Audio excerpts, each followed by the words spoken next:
편지 한 장을 받고 엉엉 울어본 적이 있나요? 몇 주 전 친구에게서 문자가 왔어요. 편지 아직 못 받았죠? 저에게 꼭 할 말이 있다던 친구. 그런데 편지로 꼭 전해주고 싶다는 그 친구의 말은 저의 궁금증을 폭발하게 만들었어요. 그런데 그 친구의 편지를 읽고 저는 엉엉 울고 말았습니다. MG 혼란기를 만들어야겠다는 생각이 문득 확연하게 들더라고요. 성장해 나갈 MG 친구들을 위하여 돌아왔습니다. 도대체 편지 속에 어떤 내용이 있었길래 엉엉 울었냐고요? 그 이야기를 오늘 공유해보려고 합니다. 때는 거의 1년 전이죠. 정말 다사다난했던 1년. 늦은 만큼 여태까지 있었던 일들을 하나씩 털어보려고 해요. 때는 지난 3월 런던에서 재택근무를 끝내고 파리에 돌아왔어요.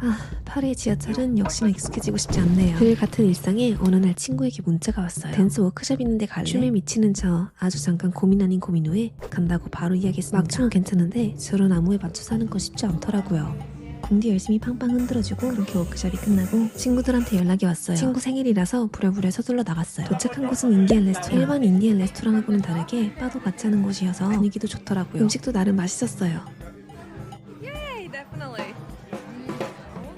다음날은 액세서리 쇼핑을 좀 했어요. 저는 요즘에 스테인리스 스틸 재질만 쓰답니다. 예전에는 아무거나 맡겼었는데 오래 못 가고 색도 변하고 그러더라고요.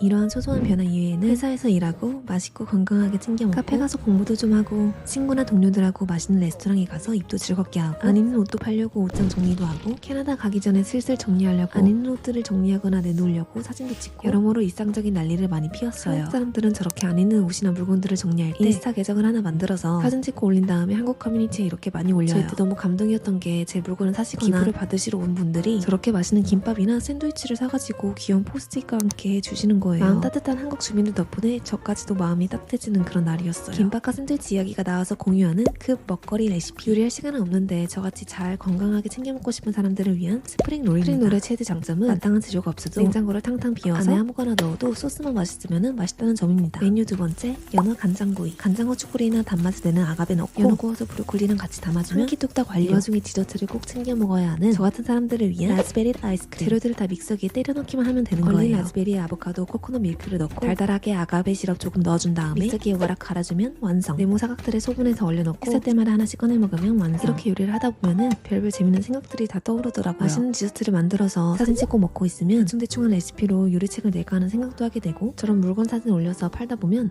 이걸로 할 만한 재밌는 사업 아이템이 없을까 하는 근거 없는 자신감과 상상을 하게 되고 집에서 영화 보다가 영화관 가서 영화 보고 있으면 홈시네마를 저렇게 한번 만들어 볼까 하는 생각도 하게 되고 가끔씩 일상이 답답하게 느껴지신다면 소소한 변화를 주고 거기에 포커스를 맞춰보는 것도 좋은 것 같아요. 다른 NG 친구들은 어떻게 몇 년간 지속된 루틴에 신선함을 넣어주는지 궁금해지네요. 여기서 몇 년 동안 같은 일상을 살아온 저는 가끔 하루가 너무 소중하면서도 너무 평범하게 느껴질 때가 있어요. 다들 이 말 아시죠? 익숙함이 속아 소중함을 잊는다. 이게 사람에게만 속하는 말이 아니고 우리의 한 순간순간에도 그러는 것 같아요. 그거 아세요? 우리 인생이 쳇바퀴처럼 도는 것 같은 이유. 그건 익숙함 때문인 것 같아요. 하지만 우리 여행 갔다 집에 돌아오면 너무 편하고 좋은 그 느낌 아세요? 아니면 오랜 친구들 다시 보면 너무 반가워지는 거. 맛있는 것도 가득할 때는 그렇게 욕심이 없다가 배고파지면 모든 게 탐나고 맛있어 보이는 거. 우리 인생은 그렇게 설계되어 있어요. 너무나 익숙하고 당연하게 느껴질 때 그 부족한 순간을 떠올리고 지금 순간이 언젠가는 다시 소중해질 순간이라는 것을 생각해야 해요. 그 익숙함도 지금도 다 사라지게 되어 있거든요. 그렇게 우리는 지금이라는 순간에 감사하며 익숙함에 넘어서 성장이라는 요소가 필요할 때 그럴 때 정말 큰 무언가를 뒤흔들어 보는 거. 그렇게 뒤흔들어 놨더니 여기저기 일에 부딪히고 치이고 하겠지만 그런 성장을 통해서 우리가 당연하게 여겼던 그런 익숙함도 감사하게 다시 느껴지게 되는 그런 경험을 하게 될 거예요. 까지 삶을 뒤로 두고 떠나려니 마음이 이상하고 몽글몽글해졌는데 마지막에 떠나기 전에 사진을 하나 남겼어요. 안녕 파리.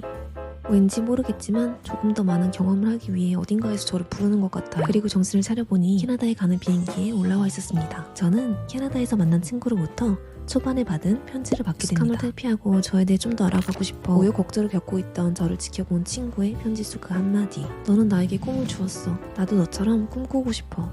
그 말은 저를 엉엉 울게 만들었습니다. 그대들과 같이 혼란기를 겪고 있는 제 삶과 일상이 누군가에게는 꿈이 되고 영감이 될 수도 있다는 것. 우리 MG 꿈 혼란이들이 겪고 있는 그 사소한 일상의 한 부분도 아직은 겪어보지 못한 그 누군가에게는 신선한 영감일 수도 있다는 것을 깨닫게 된다면 우리는 어쩌면 지금 이 순간에 더 감사할 수 있지 않을까요?